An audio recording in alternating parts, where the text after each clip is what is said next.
Skratka, malo zamujamo, ampak bova probala z kvaliteto najnega pogovora to nadoknaditi. Torej, Bernard Nežmah, doktor Nežmah, dobrodošel v Kranju. Ja, hvala za povabilo. In mogoče en lep aplavz za našega gosta. Midva se že kar nekaj časa poznava, tako da se bova tikala, da ga čisto na kratko predstavim. Doktor Bernard Nežmah, univerzitetni profesor, predava novinarske žanre, publicistiko in zgodovino,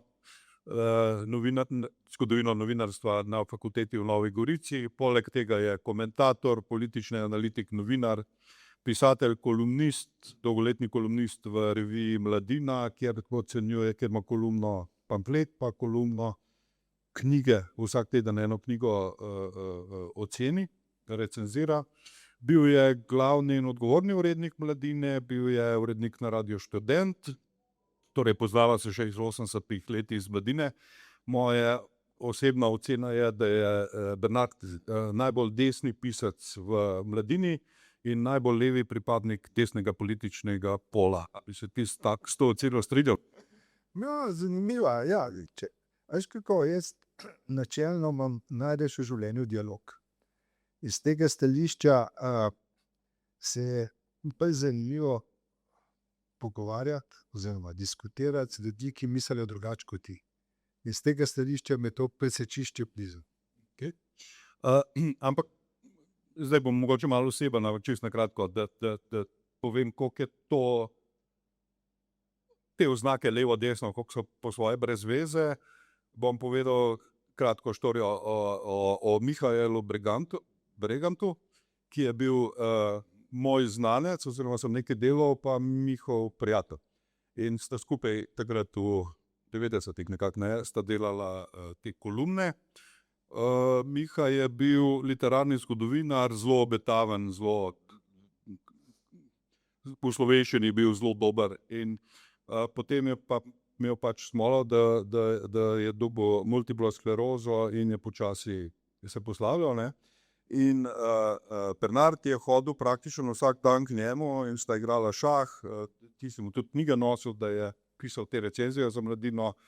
Praktično do zadnjega je Bernard hodil k njemu, imela sta tudi te črni humor, iz bolezni sta se norčevala.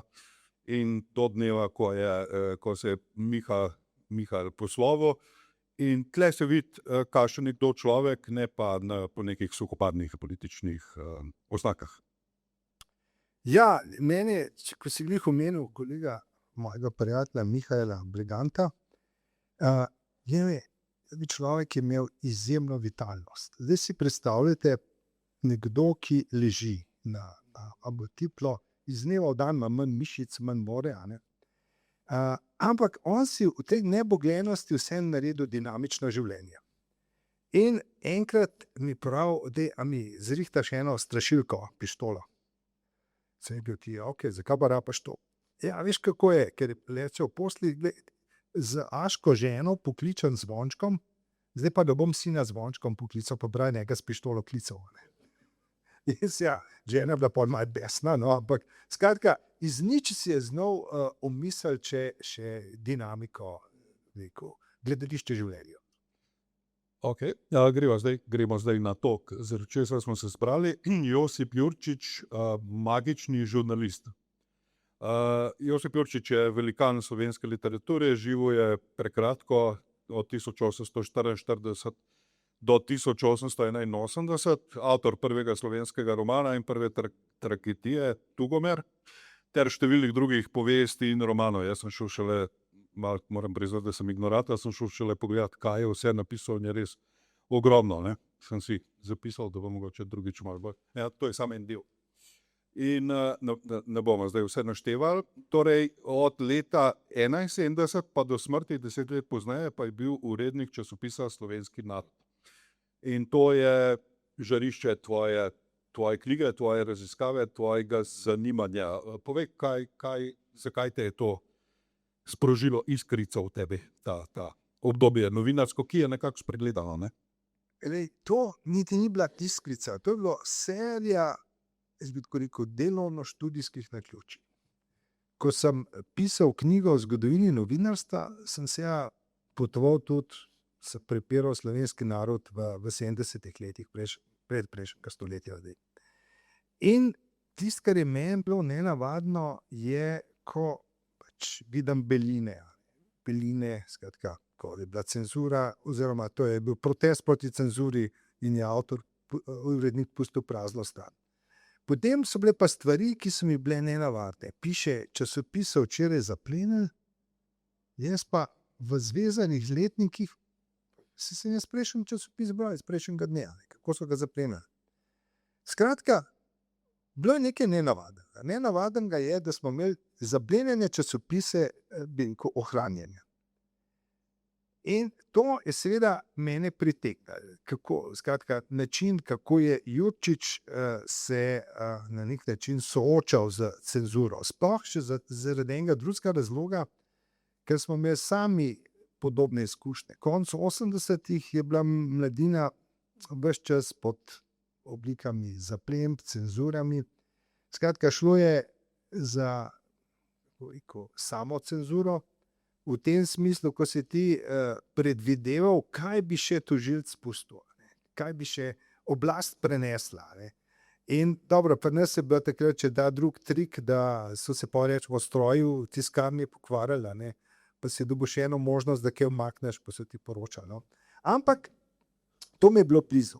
Zdaj me pa zanima, kako se je Jurčič ukvarjal s tem, in potem sem kasneje šel temeljito pregledati vseh teh 10 let branja in recimo to mi je, branje starih časopisov je naporno. Naporno zato, ker v resnici ne veš, kaj bereš najprej. Rubrike so drugačne kot danes, topike, pozornosti so drugačne. No, ampak če bi omenil to, kar me je najbolj fasciniralo, je način ta frivola. Njega, recimo enemu tednu so mu med 4 dnevi so mu 3 številke zaplenili. In to ga ni, bi rekel, spravili v depresijo, ampak on je bil bojevit. Napovedoval je, protestiral v časopisu, potem se je na sodišču pritožil, v resnici norce bril iz cenzorjev. Ampak hkrati si je pa umislil še nekaj. Recimo, ko je časopis išel, je odnesel naklado na železnico, pa en izvod do policijskega pravdnika. In potem je ta prebral, je izdal nalog za zaplembo, ustavili so vlak, se pravi, razložili časopis. No, ampak on je vsak dan pravzaprav spravil še nekaj 100 izvodov med pravce. Prosto iz dva razloga, to sem gotovo potem, kako je. Časopis je imel recimo samo imel 2 ceni, za naročnike pa za te, ki niso naročniki. Kako so pa ti prišli do časopisa, da ni bilo kioskov takrat? To sem se pa spraševal. Kako pride do časopisa, ko se časopis takrat še ne prodaja zunaj? In zelo preprosto, časopis je, bi rekel, izhajal v tiskarni in prvi izvodi so bili v tiskarni. Se pravi, jasno, da tak je bil reden bralec, ga je zanimali, in že v buni uri, ki je bilo konc redakcije oziroma konc tiska, je že stal, in je prišel do izvodov. Potem je seveda cenzurna oblast ugotovila, da je Jurčič preveč prebrisan, in so poslali že malo kontrolorjev v tiskarno. Tako da je on že videl, in v tej situaciji si je umislil pravzaprav en genialni načrt. Dal je vnaprej natiska se 100 izvodov, računajoč, da ga bodo zabili. In potem je te izvode dal v kuverte, njegov kurir jih je nesel na pošto. Zdaj si predstavljamo, ko pride na pošto 100 nekih velikih kuvert iz Narodne tiskarne, je seveda vsem na pošti jasno, kaj je noter. Prepovedan časopis.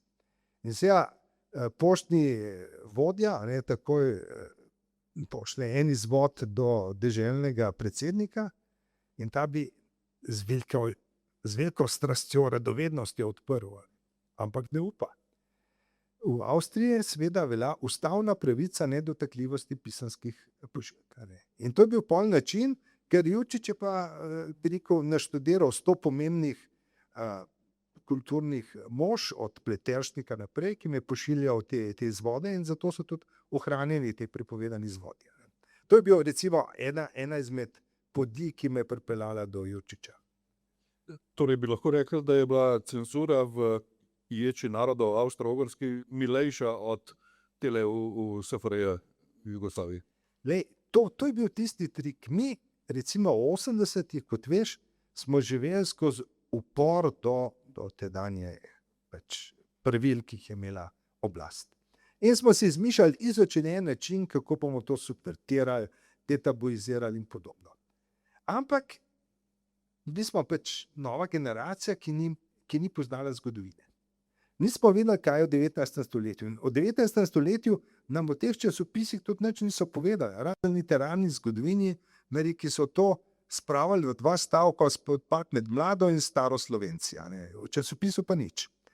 In ko bi jaz to vedel, bi jaz recimo uporabil že zagovor na sodišču in se bi skliceval na prakso v Avstro-Ogrski, na prakso Jurčiča, in če bi partijski režim, bi rekel, imel nekako, ne pravni argumenti niso bili tako pomembni, ampak take velike zgodovinske primerjave, da je bilo v ječi narodov več demokracije kot v času Titovih svoboščin, je bilo pa za njih nesprejemljivo. Kaj pa sploh je bil razlog za cenzuro slovenskega naroda? Razlogi so bili različni. Kdaj je bilo recimo v času protiturške vstaje v Hercegovini, je bilo pravzaprav to afirmativno govorjenje o ustavi. Potem drugič je bil kakšen napad na preostrega ministra, ki je šolskega ministra glede recimo upeljave slovenščine. Kdaj so bila tudi kakšne premočne žaljivke na račun deželnega predsednika. Bila je tema seveda tudi kasneje močnejša rusofilstvo. Tako da, in obenem, recimo en tak primer, ki je zelo nazoren, nekoč Jurčič opisuje, kakšna revščina je na Dolenjskem. To so bili časi očitno res trpki, ker je časopis organiziral nabirke za lačne. Skratka, vsak je nekaj dal in so potem delili. In je potem poanto usmeril tudi na vlado in so mu časopis zaplenili in Jurčič potem napiše odgovor in protestira, pravi, to, kar pišemo, je res, če mislite, da ne, potem pa zaprite še vse dolenjske kmete z nami vred.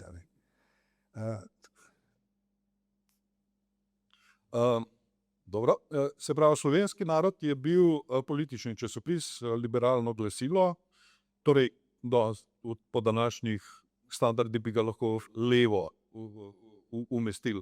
Na desnem polu pa so bile Blajvajsove kmetijske in rokodelske novice, ki so imele zaradi nasvetov poljedelskih kmetov so imele zagotovljeno publiko. Slovenski narod pa ni imel ob nastopu, recimo Jurčiča, pa ni imel neke zagotovljene publike, imel je 300 naročnikov, kar je Jurčič potrojil, da je, mislim, kar je strašanski uspeh, da se tako na 3 dni je izhajal, je naredil dnevnik, torej da je izhajal vsak dan. Kako mu je to uspelo? Ja, najprej prej izhajal 3-krat na teden, potem je izhajal 6-krat, se pravi, v bistvu podvojuje.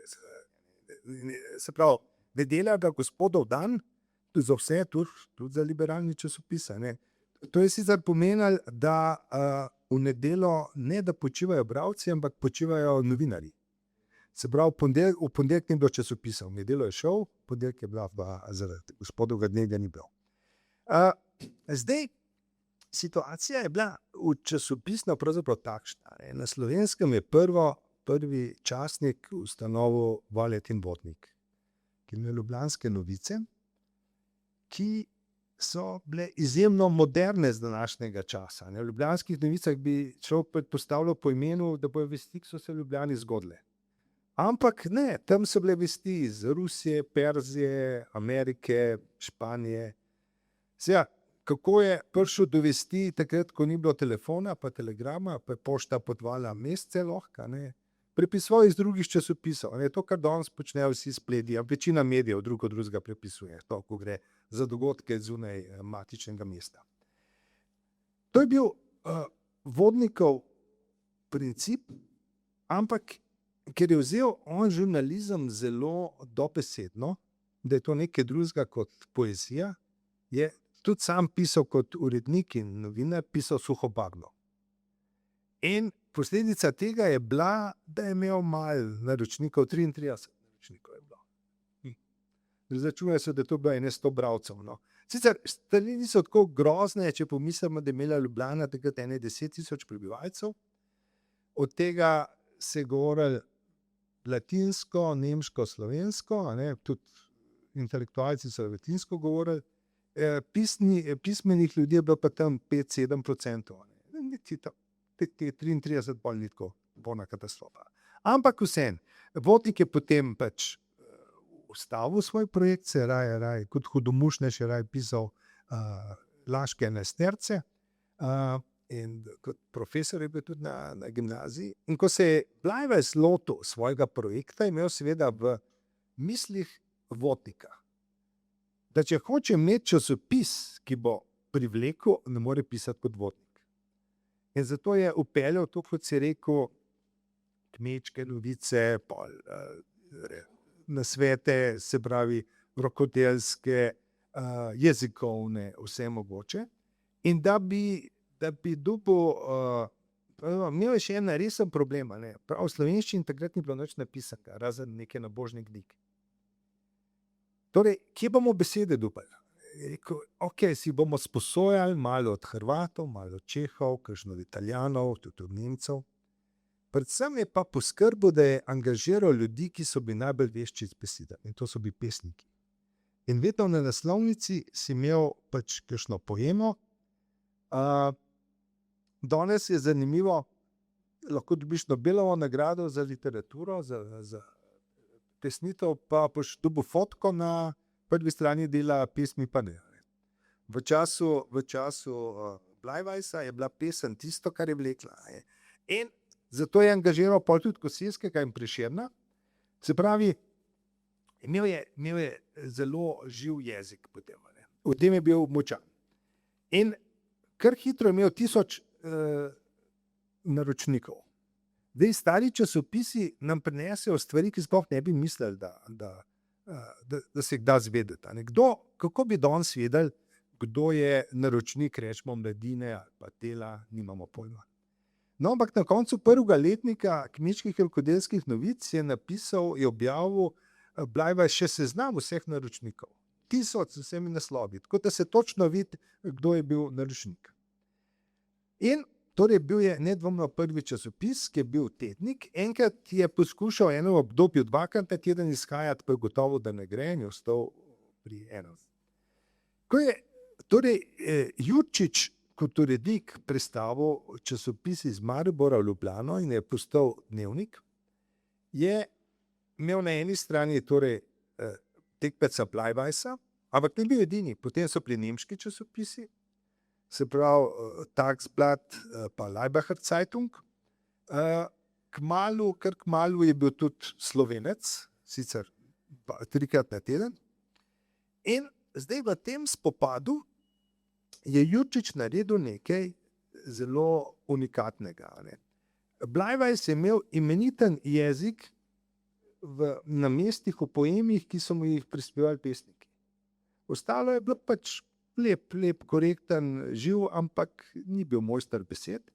Medtem ko Jurčič praktično napisal cel časopis. To je bil orjaško delo. Skratka, ne sem da ga urednikoval, tudi pisal ga je. In s tem, ko ga je pisal, je vnesel ta literarni jezik v časopis. In to je bilo nekaj, kar je izjemno čudovito za branje. Mene je nekaj, kar me je pritegnilo, kdaj bolj kot vse ostalo, formulacije stavkov. In zato sem tudi v svoji knjigi poskušal čim več odlomkov pustiti v originalu, ki je precej drugačen kot sodoben jezik, ampak ne toliko, da ga ne bi razumel. In to je fantastično brati. A si to prav časopise originalne ali na računalniku? Lej, to je tako. Dalip je imenitna iznajdba, pa tisneš v gumbke, datume in dobiš časopis. Sam to je uporabno, če ti iščeš neko stran ali pa nek članek.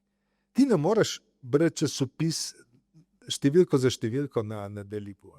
Skratka, časopis zahteva malo pogled, veš približno, kje je rubrika, kako je, koliko strani je, in tihaš potem z njim, tako da sem izkoristil odprto slovanske knjižnice in sem pač Večinoma si šel pa. tam sem prebiral, Papir. pač na Dalibu sem samo korekcije delal, ko sem kaj preverjal. Kakšen format je, pa koliko strani ima slovenska? Različno, no, običajno je imel 4 strani. Format je bil približno tako kot dnevnik, no. Aha, pa A3. Ja, tega. Taka. Ampak je imel, pravzaprav stvari so pa varirale, ne. Imel je občutek, ena prednost, on se, kot rečeno, ni bal cenzorjev in tudi ni bilo nobenega zastraševanja, ker pač on je bil suveren, časopis je bil delniška družba, on je bil en izmed delničarjev. In še nekaj je bilo, ker si bil ti naročnik na 3/4 leta, ali pol leta ali pa leto, ti torej nisi prodal vsake številke posebej. Danes bi imel silno izgubo, če bi 3 številke, rečemo, zapored, kdaj so mu tudi po 20 številk na leto zabrenali. Ampak takrat pravzaprav ne, ker ti kot naročnik si plačal isto. Ampak imel je pa občutek fair play in se mu je zdaj, če že naročnik ne dobi časopisa, mu moramo nekaj dati. Potem je dal noter suplemente, dodatke. Po zaplembah je dal recimo 2 strani zraven in to je bilo kot bonus za bralstvo. Prej si rekel, da je Brakižan cel časopis sam napisal, ne? Ampak imel je pa tudi sposobnost, da je iz bralcev naredil dopisnike, ki jih povrh še ni nič plačal. Kako je to izvedel? Ne, to je bil genialc, imel je več tipov dopisnikov. Eno je bilo, on je bil prvi, ki je upeljal pravzaprav dopisnike. Zdaj si predstavljamo čas, tam rečemo 1872, nekdo mu piše iz Ptuja, pa iz Celovca pismo.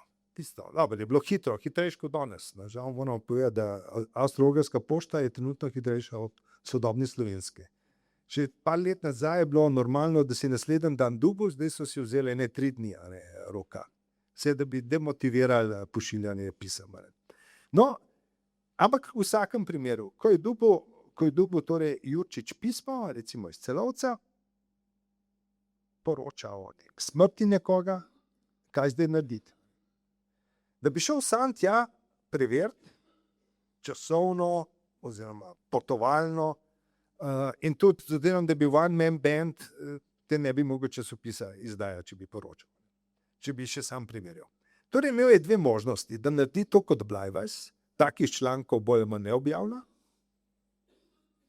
Ampak sklenil je, zakaj ne bi časopis odprl v slovenskim deželam, bralcem, in je torej objavil. Seveda Malje ni objavil golega teksta, vsak tekst je mičkam predelal jezikovno, tako da je bilo neka poanta, mali obrat, karkoli. Ni bilo dolgočasno, tam so anonse zapolne, vse je tam izjemno.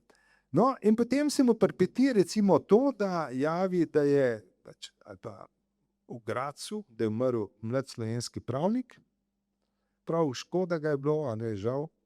In pol čez dan, 2 pride že demantije od pravnika, da je on še živ in se čudi, kako so to pisali. Zdaj, kaj naredi? On se ne opraviči, misli, da se boš opravičil. On pravi, ja, zvedeli smo potom zelo uglednega jurista, da nekdo mu je prinesel torej to zelo hotno vest, in računam, da ga bomo odkrili, bomo njegovo ime v časopis objavili. Skratka, kadar je bila napaka, je vzel, to je pa, pravzaprav, zdaj smo vsi skupaj prizadeti, jaz in pravci, moramo to poiskati. Skratka, in ta strategija je bila izjemna, omogočila mu je to, da je imel veliko več vesti in obenem je držal napetost pravci. Ti nisi vedel, doščev je šica vesto, mogoče čez 1, 2, 3 dni časopis še sledi, da si videl, ali je bil kakšen demanti. eno novico je razbil na več delov in vzdržal neko napetost, ne, kar je pogruntacија veliko poznejših, ne, teh senzacionalističnih časopisov. Ne. No. On je bil tle pionir pri nas. Seveda, in imel je zelo domiselno, tudi ob neki primeru, da je jasno, kaj Jučićev ta projekt je bil izjemen, ni bil samo časopisni. Bil je tudi v resnici narodotvoren. On je določal meje slovenske dežele. Se pravi, določal je kraje, s katerih je poročal. Se pravi, Gradec je imel redne vesti. Celovec vedno, Trst redne, Prekmurja ni štel za slovensko, tam ni imel. Skratka, on je že te koordinate, dokot seže slovenskost, in tudi Dunaj je bil redna točka. No, in recimo imel je primer, ko je iz slovenskega Celovca javil, da je nek tudi slovenski kulturnik težko zbolel oziroma da je umrl.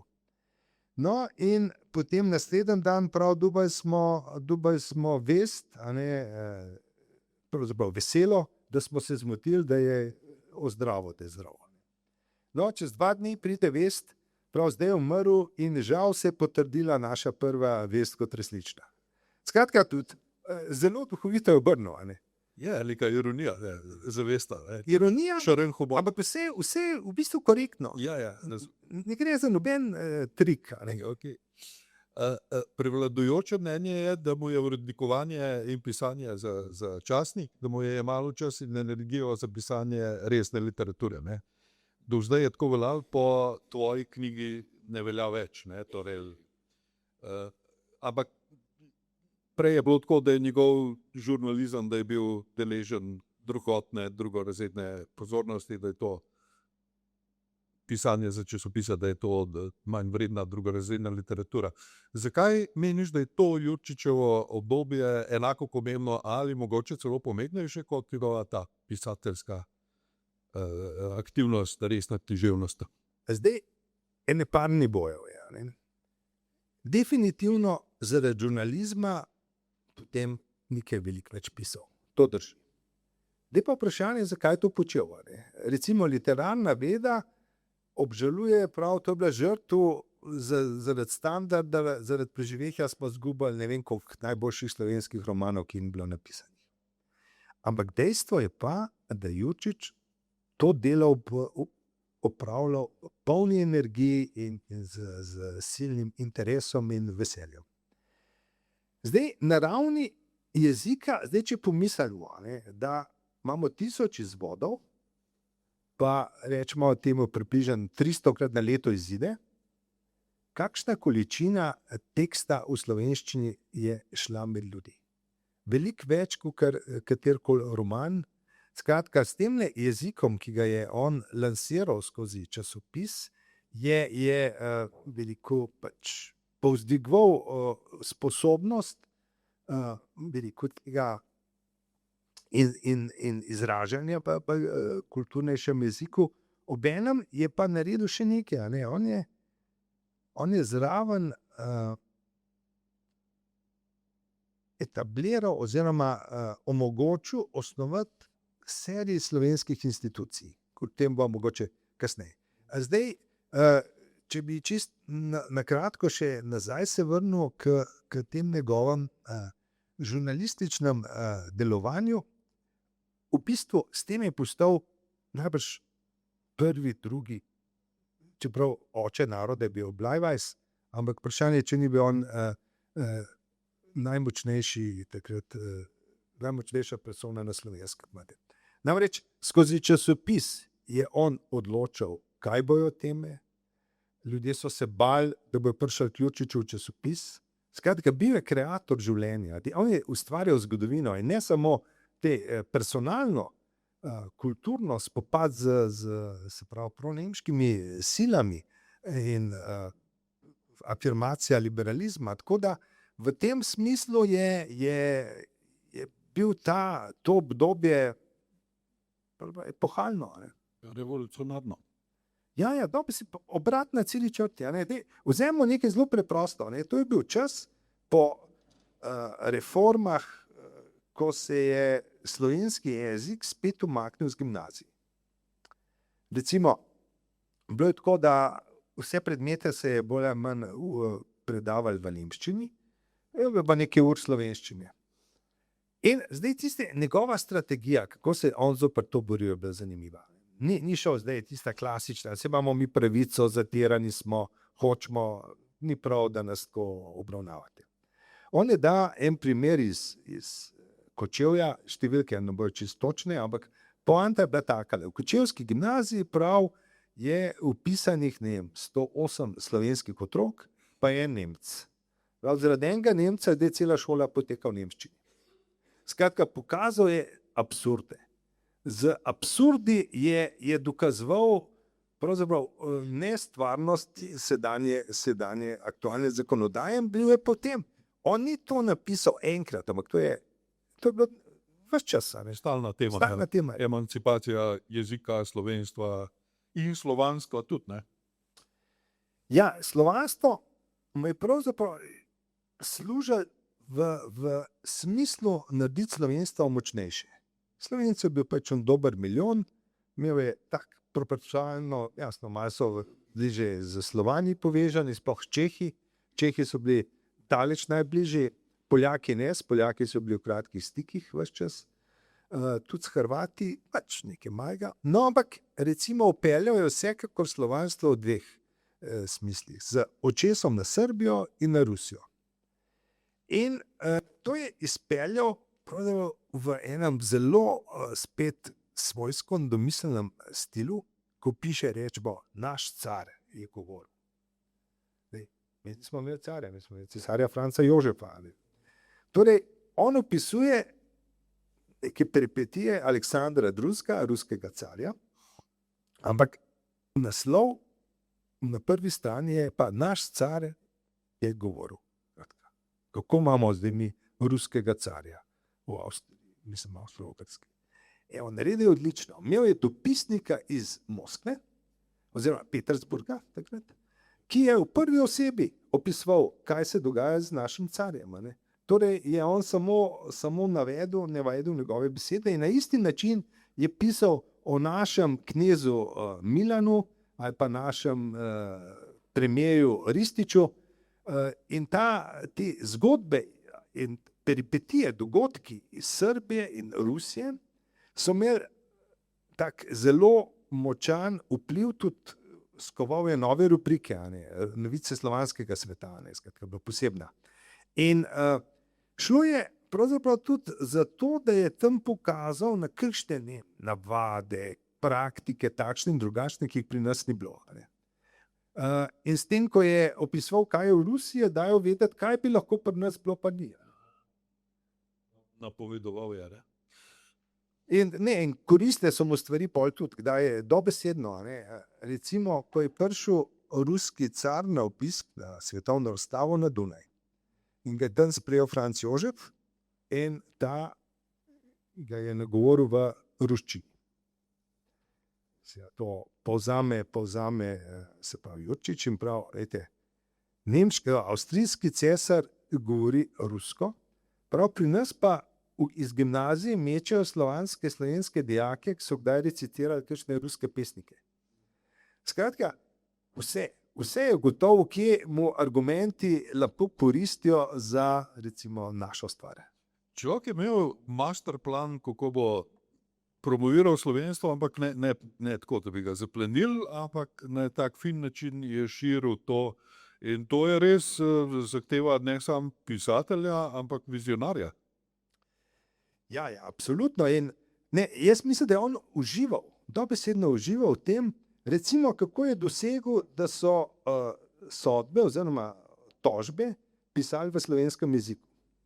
Pač to je bilo obdobje, ki se je pisalo samo v nemščini.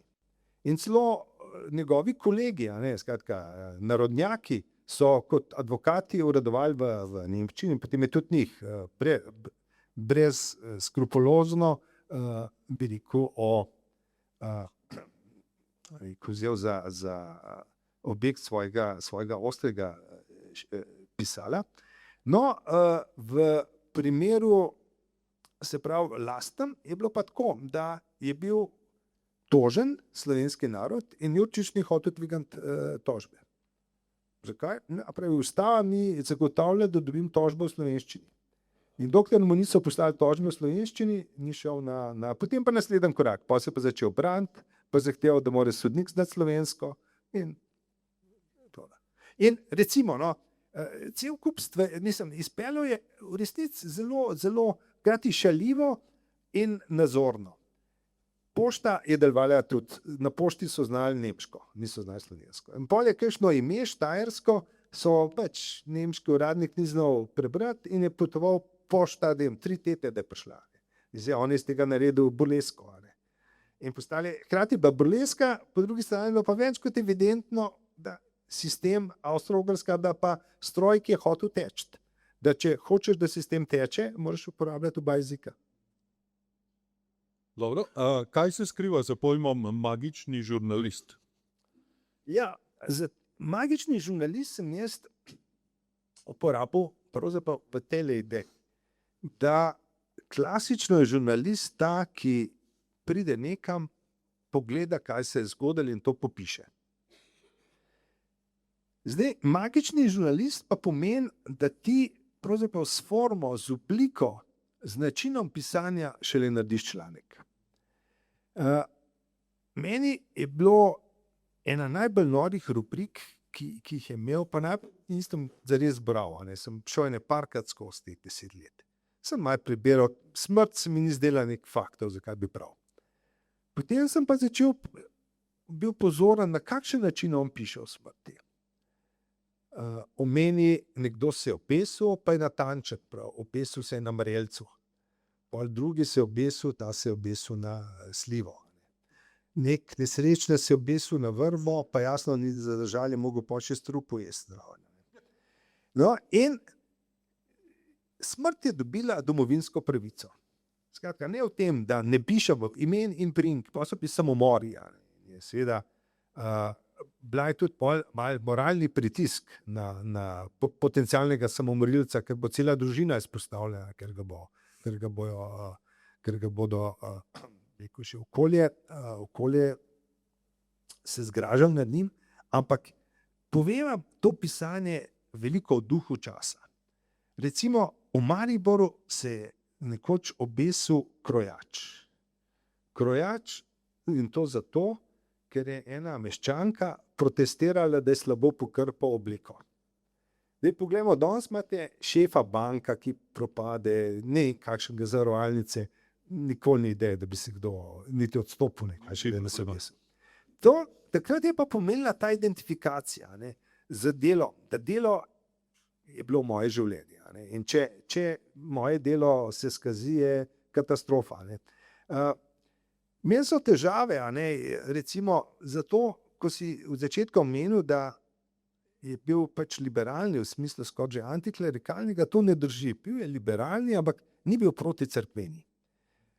Vsake toliko časa se recimo tole dokaže. Če se je kje nekako samomor naredil, se je opesil, karkoli kakšen župnik. Nekaj, kar je, ne gre. Skratka, popolnoma skregano z biblijskim naukom. In danes bi se, recimo, moj časopis bi to poantiral, skratka, tudi kot dokaz, tudi med župniki so samomori. Kako je pa Jurčič to reševal? V takem primeru, ker je bil pa župnik, je rekel, očitno ga je zadelo neka slaboumje, huda duševna bolezen. Skratka, se ni priznal, da je bila smrt namenoma. Ampak, kot rečeno, imel je potem, ko je iskal vse variante, je imel pa zelo rad, izbiral je pa take literarne, vse je bilo literarno.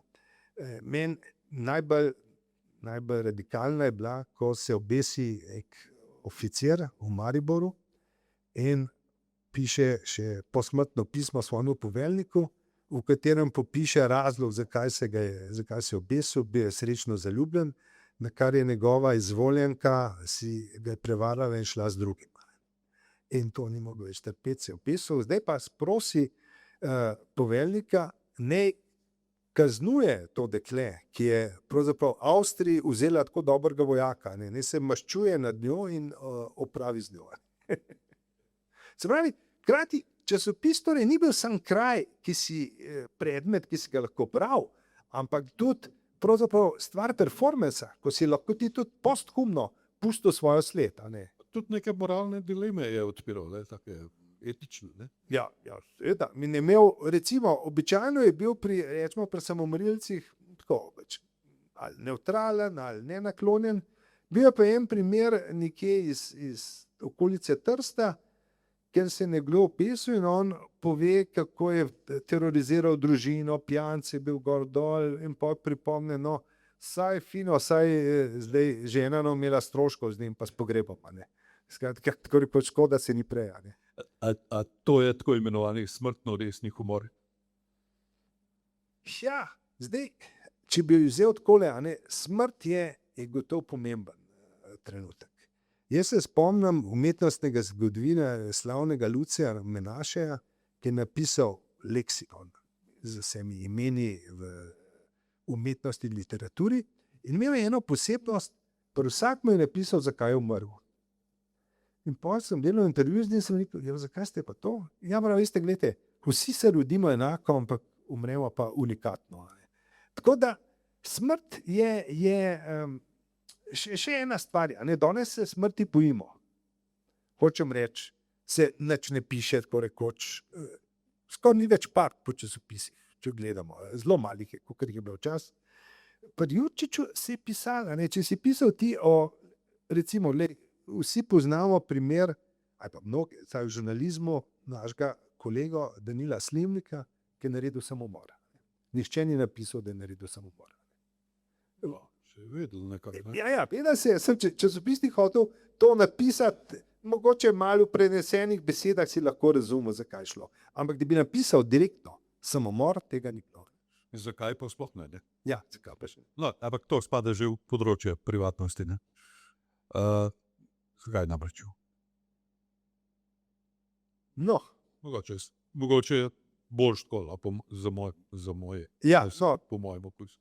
No, jaz bi... Ampak ja, ti si rekel o drugi stvari, ne? Da sploh ni bilo vedeti, da sploh ni bilo objavljeno, da je on naredil samomor. Ne? Ja, v tem smislu. Temu se izmika, časopis se izmika, v tem noče. Kakšen človek je bil pravzaprav Jurčič? Kako je po fotografijah vidimo, da je bil kar precej lepo oblečen, skoraj izdalin, da je dal nekaj nase. Torej ni bil poročen, kakor se ve, ni imel otrok. Kakšen je bil tako osebno, ta Firbec me zdaj matra? Jurčič je objavil tudi že ženitne oglase. Ko je kdo iskal ženo, pa je rekel, mora biti narodno zavedna, takšna pa takšna. Zdaj, z ozirom, da se je oglas kar ponavljal, bi rekel, da najbrž ni bilo uspeha večjega. Ali pa, tako pa veš. Tisto, kar je bilo zanimivo, je pa, če si preberal poročila o izletih sokolov. Sokolstvo je imel izjemen razmah in tudi Jurčič k temu prispeval. Ko je v časopisu najavljal, zdaj grejo pa sokoli, naprimer v Litijo, pa so organizirali vlak, so se zbrali in so se odpeljali. No, zdaj, kaj je bilo to sokolstvo? To mislim, v spominu imamo neka telovat, pa je pa neka druščina. Opis recimo take poti sokolov gre takole, da so prišli recimo v Litijo, kjer jih pričaka župan, slavoloki s cvetjem, dekleta z rožcami in potem imajo program, glasbo, kakšno kegljanje, kakšna tekma, potem pa ples in pojedina. In pa, ko konča prav, na koncu so bila dekleta zelo žalostna, ko so fantje odhajali. Skratka, ti sokoljski izleti so bili kraj, kjer so se ljudje srečevali, zaljubljali, poročali. Skratka, hkrati je torej časopis in Sokoli organiziral še vse te stike med sorodnimi dušami. Tako da v tem smislu je bil Jurčič imel rad to življenje. Zdaj, na to vprašanje, ko mi ga ti postavljaš, lahko povem z odlomkom, ki ga nisem dal v knjigo. Dal ga pa nisem zato, ker nisem uspel kaj del od špekulacij priti. ko so v Srbiji, je postal Milan polnoleten in so ga pač proglasili za kneza, uradno, je Jurčič v časopisu pisal, glejte, naši Srbi, Slovenci moramo poslati svoje predstavnike na to slavno inavguracijo. In to je počel ene pol leta, ni bilo pravega odziva, deželni zbor se ni zagrel, na kar so ta slovenska stranka z Vošnakom sklenila, da pošlje Jurčiča kot odposlanca. Torej on šel hkrati kot glavni urednik pa odposlanec. Torej ene pol leta popisuje detajle, kje po kaj po. Potem ga v Zemunu na meji pričakajo že kraljevi odposlanci in ga se tako vladarsko pripeljejo v mesto. In potem on opisuje, kako izgleda to kronanje, zbiranje ljudi, množice. In to počne par dni, ne po eni strani, 3-4 strani časopisa. Je to. No, na kar pride dan, ko je bil sprejem pri knezu. In zdaj pa piše Jurčič, ampak na sprejem pa nisem šel. Me je nekaj zadržalo. Zdaj bi se človek vprašal, hudiča, pol leta piše o tem dogodku, tam je zato, da poročal se, na sprejem pa ne gre. Zakaj ga ni?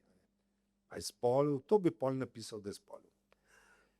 Pa se mu je sicer rešil tako, da čez dan je bil še en rezervni sprejem, ker je bilo očitno več teh, pa sem prišel še na maj sprejema. Ampak šel sem vsem gledati in razmišljati, zakaj ga ni bilo.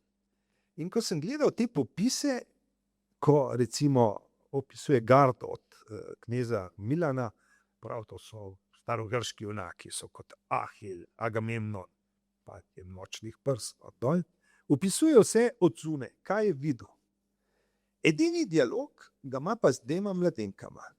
Z dvema mladenkama, ki pove, da je on kot zahodni alpski Slovan in ju navduši za marsikaj in dolgo popisuje njihovo konverzacijo. Skratka, tam gre on nonšalantno za dekleti in takrat je vedel, da se s tujci ne pogovarjaš. Ne? On se pogovarja. Torej, moj sklep je torej bil, kaj ga je zadržal, da je naslednji dan imel v randi z eno izmed teh dveh.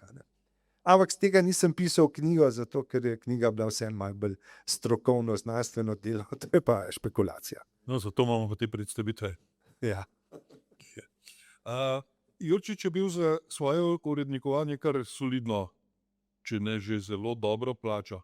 Ampak še vedno obstaja ta mit o revnem slovenskem pisatelju, ki so ga takrat uporabljali, pa ki ga danes uporabljajo. Da ne gre brez tega, da preko ustvarjalec, umetnik, pa Slovenc, pa pisatelj je enako reven. Ne? Zakaj je tako, pa zakaj so v njegovem času potencirali to, da je on slabo zaslužil? Ja, zdaj, jaz sem šel pač pogledati, kako ćemo ugotoviti, kako je plačan. O njem se je pisalo, da je revno, slabo plačan, ne revno, slabo. Pa sem pa šel pogledati, kakšne so plače. Pa je bil recimo učitelj v osnovni šoli, imel 400 gultivarjev na leto, zdravnik tudi nekaj dosti več, veterinar je imel recimo kakih 600-700, župnik je imel nekih 700, potem recimo gimnazijski profesor, ki je bila v resnici top intelektualna služba, je imel 1000 guldinarjev, Jurčič je imel pa 1200. Več je imel kakšen polkovnik pa Na leto, ne? na leto, pa ljubljanski župan. Se pravi, če gledam, nominalno je to ena najboljših plač, ki je bila. Če upoštevamo naslednjo dejstvo, da je Jurčič v časopisu objavljal tudi svoje bodoče romane ali pa povesti kot podlistke.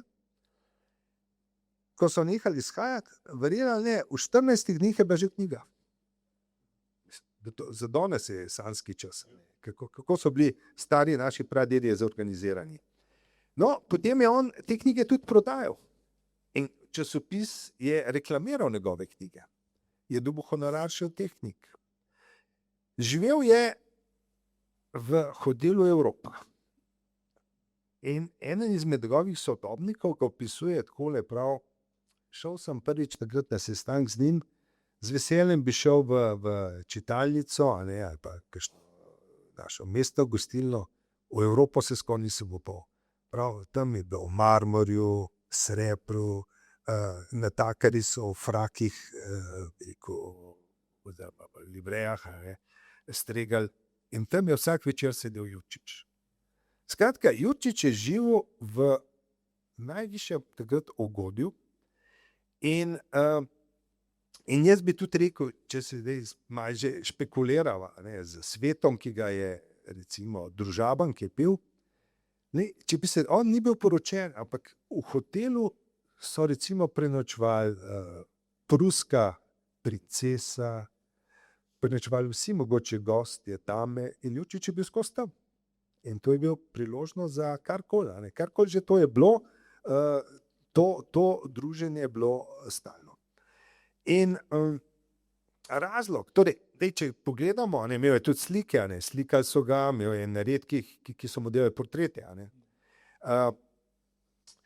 Razlog, zakaj so omenjali to zgodbo Širana o bornem bogam Jurčiču, najprej je bil seveda faktičen. V času, ki je študentskem, je živel v Bornu, ki je bil na Dunaju še.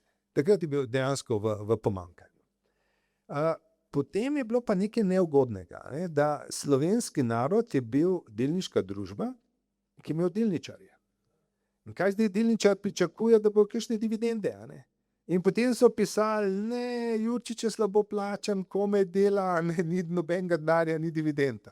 Skratka, v tistem času je liberalcem pasal ta narativ, pol kasnejši in partijski, še predpartijski, je pa lansiral idejo o velikem umetniku kot Revežu, ki ni bil samo on, tudi za Prešerna je bila ista zgodba, za Cankarja, vsak je mogel biti nesrečen, pa reven. To je dober razlog, ja. Včasih, še dva vprašanja imam, počasi gremo pred koncu. Moja ocena je, da je bil on nekak pankovc pred svojim časom, da je bil precej nespoštljiv, da se je spravil na spoštovanega in nedotakljivega očeta naroda Blajvajsa, mu je rekel, da je propalica blasnež. To so pa sanirali sicer, ampak se je upal spraviti, pa zabavljal je čez elito svojega časa, profesorje, sodnike, deželnega predsednika. Ni ga bilo strah se postaviti po robu eliti svojega časa, kar je bilo dobro tudi za časopis, ampak tudi neke osebne lastnosti se tle rišejo. Nekaj zanimivega. Vzemi danes katerikoli medij na Slovenskem, pa poglej, kdo je, rečemo, glavni urednik ali pa odgovorni. Nikoli nimamo primera ala Jurčič. Namreč kaj? Jurčič je prišel za glavnega urednika kot največji slovenski pisatelj. Skratka, on je bil popolnoma suveren. Vedel je, da je najboljši in da to počne, skratka, ne po milosti nekoga, da ga je nekdo postavil, ampak zato, ker je dejansko idealni in ni boljšega kot on za to mesto. In v tem smislu je bil popolnoma prost in svoboden in je lahko, bi rekel, imel za tarčo, se pravi, Blajvajsa, očeta naroda. Čeprav res pol kasneje obrnil, kasneje je o njem pisal hvalnice, ki je bil njegov god. To je bilo pa v resnici zelo pragmatično. Po teh velikih spopadih Slovenec, slovenski narod, pa se pravi Kmečke novice, pa Danica proti slovenskemu narodu, je se zgodilo nekaj, da so na volitvah približno 73. leta slovenski kandidati na celi črti vse posod pogoreli. In zmagali so nemški in postalo je jasno, da če ne bo sodelovanja, so izgubljeni. In potem so naredili nekaj, da so ta liberalni in rečemo prokatoliški del se je pobotal. To ni pomenilo, da ni bilo nobenega mečevanja več. Samo ni šlo več za ta fatalni spopad. Za nekolikan je ta bojevitost vis-a-vis tega katoliškega dela zmanjšal. Ok, še zadnje vprašanje. prehajamo na področje špekulacij, a lahko gibaš, kaj bi Jurčič rekel na današnje novinarstvo? Stanje žurnalizma v Sloveniji. Ja, stališča jezika, informiranja zgodb je vprašanje, če bi kaj bral. To je bilo vprašanje, Če bi sploh kaj bral v tem smislu. Zato, ker recimo nekaj, kar se je zgodilo z žurnalizmom, je v vsakem primeru, da je tekstualno, v smislu literarno ali pa metaforično jezik postal šibkejši, kot je bil. Mojstrov stilov pravzaprav nekaj veliko. Razlogi so številni. Tudi recimo, eden je zelo banalen, so honorari. Honorari freelancerjem ali ostalim, tako da in tudi potem ta hitrost, kdaj, tako da stališče jezika je boljš brati stare časopise kot sedanje. Glede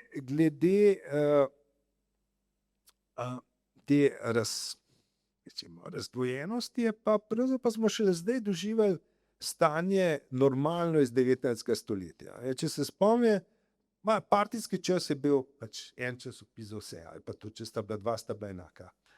Potem je dolgo veljalo, je škoda, zakaj nimamo enega, ki bi bil enoten, ki bi bil pravi. In dejstvo je, da v družbi, ki je sama po sebi vedno antagonistična, gre za spopade, je pravzaprav najboljši način, najbolj bi rekel nazoren in tudi demokratičen to, da imaš širok spekter različnih medijev, ki se bojo med sabo seveda v konfliktu, v spopadu. In to je pa že Jurčič vpeljal in je zanimivo, da to jim ni nikoli škodovalo. To, da so časopisi bili v konfrontaciji, imeli dvojni plus. S tekmo si pravzaprav stremel k temu, da si ti sam čim boljši. Ker moraš nekoga premakniti. Po drugi strani so imeli pa recimo Jurčič v Narodu zelo pozorno prebiral članke v drugim časopisju in potem analiziral ali pa polemiziral z njimi. In enako Slovencu v tem. Skratka, imel si hkrati že kritiko časopisa strani drugega časopisa. In zdaj si predstavljamo lahko samo to. Če si hotel, če te zanima, kaj se dogaja, si šel torej v gostilno in si hkrati vzel Slovenca, Slovenski narod, ali pa če si bil manjši rok, si vzel pa še Laibacher Zeitung. Skratka, in si da je bilo samoumevno, da konzumiranje vesti ni, da izbereš en časopis, ampak jih moraš izbrati med sabo konflikte, če hočeš kolikšne slike ustvariti o tem, kaj se dogaja. Dobro, hvala lepa. Zdaj bi pa dal besedo našim spoštovanim obiskovalcem, karkoli vas zanima. Imamo gosta, tle imamo veliko znanja in kar z besedo na dan vprašajte, kar vas zanima.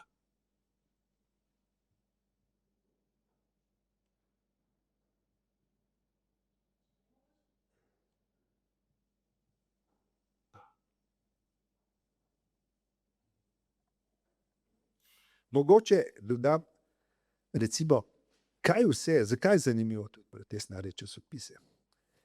Zveš o načinu bivanja naših pradedov.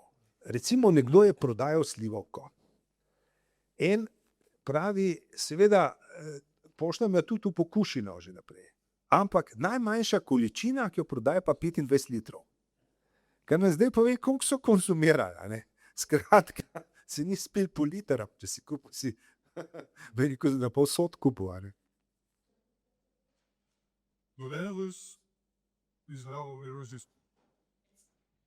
Ok, pol pa še zadnje besede. Bernard, to je bila knjiga, za katero sploh nismo vedeli, da jo tako zelo potrebujemo. Za to odkritje se ti najlepše zahvaljujemo.